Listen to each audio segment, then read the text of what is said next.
स्वागत है आप सभी का मेरे YouTube चैनल पर। आज हम बीपीएससी क्वेश्चन बैंक की शुरुआत करेंगे। पहले हम हिस्ट्री पढ़ाएंगे और उसके बाद धीरे धीरे जैसे ख़त्म होगा वैसे हम अगले सिविक्स हो गया, उसके बाद में इकोनॉमिक्स हो गया, सबकी चर्चा करेंगे। चलिए देखिए, पहला क्वेश्चन है, भारत में पशुपालन एवं कृषि के साक्ष्य सर्वप्रथम कहाँ से प्राप्त हुए हैं? तो कृषि के जो साक्ष्य हैं मेहरगढ़ से प्राप्त हुए थे।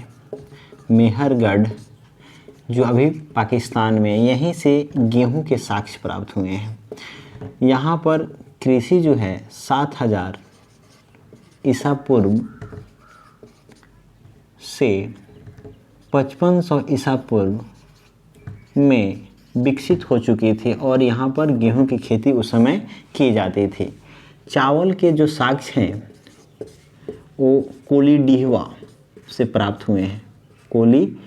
कोलीडीहवा से प्राप्त हुए हैं। इस चीज़ को याद रखिएगा, यहाँ से पूछा जाता है। गेहूं के साक्ष्य आपके मेहरगढ़ से प्राप्त हुए हैं और चावल के साक्ष्य कोलीडीहवा से प्राप्त हुआ है।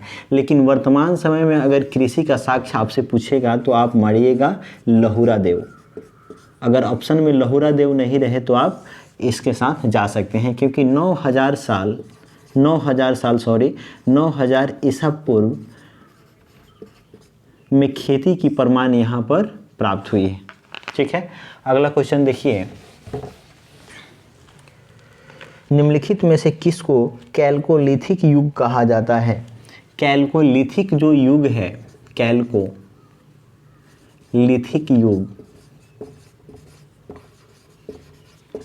युग ताम्रपाषाण युग को कहा जाता है। ताम्रपाषाण युग।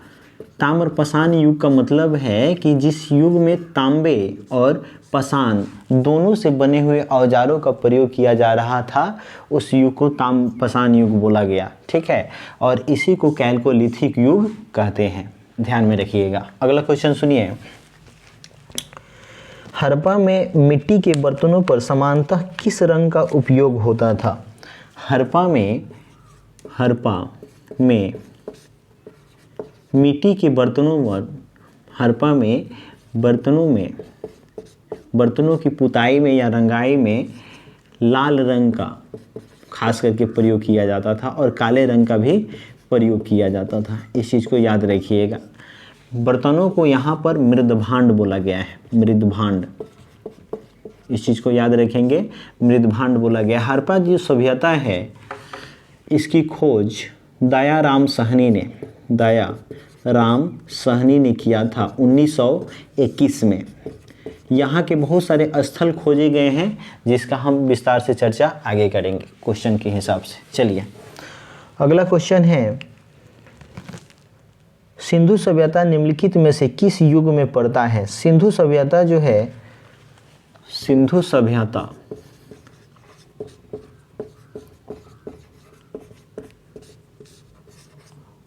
उत्तर ऐतिहासिक युग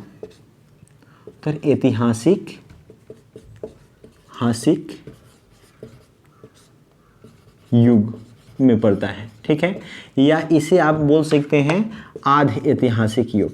आध ऐतिहासिक युग उस युग को बोला जाता है जिसका लिखित विवरण मौजूद है लेकिन उसे पढ़ा नहीं गया है। सिंधु सभ्यता की जो लिपि थी वो थी चित्रात्मक लिपि। इसे भाव चित्रात्मक लिपि के नाम से भी जाना जाता है।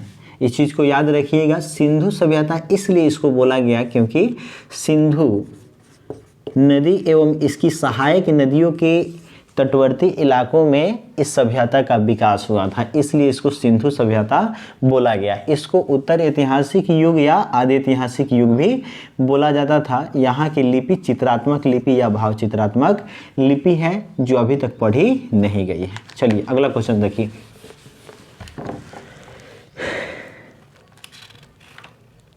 सिंधु घाटी सभ्यता के सबसे महत्वपूर्ण विशेषता क्या है? देखिए, सिंधु घाटी सभ्यता की जो सबसे महत्वपूर्ण विशेषता है वो है पक्की ईंटों का प्रयोग। देखिए, आज से लगभग 2500 ईसा पूर्व में पकी ईंटों का व्यापक पैमाने पर वहाँ पर प्रयोग किया गया था। तो एक बहुत बड़ी बात होती है, क्योंकि बहुत सारे जगहों पर देखा गया है, जैसे मेसोपोटामिया की सभ्यता है, चाहे अन्य जगहों की जो सभ्यता है, वहाँ पे पक्की ईंटों का प्रयोग उतना नहीं किया जाता था इस समय। बाद में वहाँ पर हुआ इस चीज़ का इजाद, लेकिन उस समय पक्की ईंटों का प्रयोग नहीं किया जाता था। यहाँ पर पक्की नालियों का भी व्यवस्था किया गया था। नालियाँ जो होती थी ऊपर से ढका हुआ रहता था, इस चीज़ को भी याद रखिएगा। और नगर जो निर्माण है वो ग्रिड पद्धति के अनुसार किया गया था। ग्रिड पद्धति क्वेश्चन अक्सर पूछा जाता है कि सिंधु घाटी सभ्यता में नगर निर्माण किस पद्धति के जरिए किया गया था, तो ग्रिड पद्धति के जरिए किए हुए था। सड़क जो निर्माण है वो भी एक पद्धति के अनुसार किया गया था। सड़कें जो है वहाँ की वो एक दूसरे को समकोण पर काटती थी। पूछा जाता है कि सिंधु घाटी सभ्यता की सड़कें किस पर काटती थी, ठीक है, तो समकोण पर काटती थी एक दूसरे को। नगर नियोजन प्रणाली के लिए सिंधु घाटी की सभ्यता जानी जाती है, इस चीज़ को भी दिमाग में रखिएगा। नगर नियोजन प्रणाली के लिए। चलिए अगला क्वेश्चन है, निम्नलिखित में से कौन एक हड़प्पा का बंदरगाह है। देखिए हड़प्पा का बंदरगाह आपका लोथल है। लोथल जो है हड़प्पा का एक बंदरगाह है, जिसकी खोज गुजरात में हुई है। गुजरात में यह भोगवा नदी के तट पर अवस्थित है। यहाँ से प्राचीन रोमन सिक्के मिले हैं। प्राचीन रोमन सिक्के एवं मुहरे प्राप्त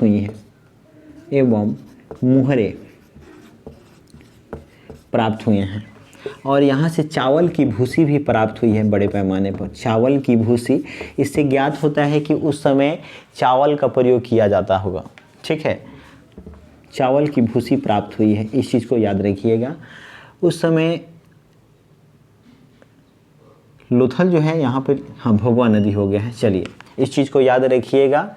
लोथल जो है गुजरात में है, भोगवा नदी के तट पर बसा है, और प्राचीन रोमन सिक्के एवं मुहरे मिले हैं यहाँ पर, और चावल की भूसी का प्रमाण भी मिला है। चलिए अगला क्वेश्चन देखिए, निम्नलिखित में से कौन हड़प्पाकालीन स्थल गुजरात में है। देखिए गुजरात में ऑप्शन के अनुसार लोथल है, जिसके बारे में हमने अभी बताया, और आपका एक धौलावीरा है। भारत में जितने भी हड़प्पाकालीन जो स्थल खोजे गए हैं, उनमें सबसे जो बड़ा है वो है आपका धौलावीरा। सबसे बड़ा खोजा गया स्थल, भारत में खोजा गया स्थल, इस चीज़ को याद रखिएगा। धौलावीरा को यूनेस्को के धरोहर सूची में स्थान दिया गया है। यूनेस्को के धरोहर सूची में इसको स्थान दिया गया है, इस चीज़ को याद रखिएगा। चलिए अगला क्वेश्चन देखिए, निम्नलिखित में से किस हड़प्पाकालीन स्थल से टेराकोटा का हल प्राप्त हुआ है। देखिए टेराकोटा का जो हल है वो प्राप्त हुआ है आपका, क्या नाम है, बनवाली का खोज रंगनाथ राव ने किया था, इस चीज़ को याद रखिएगा। बनवाली का खोज रंगनाथ राव ने किया था। चलिए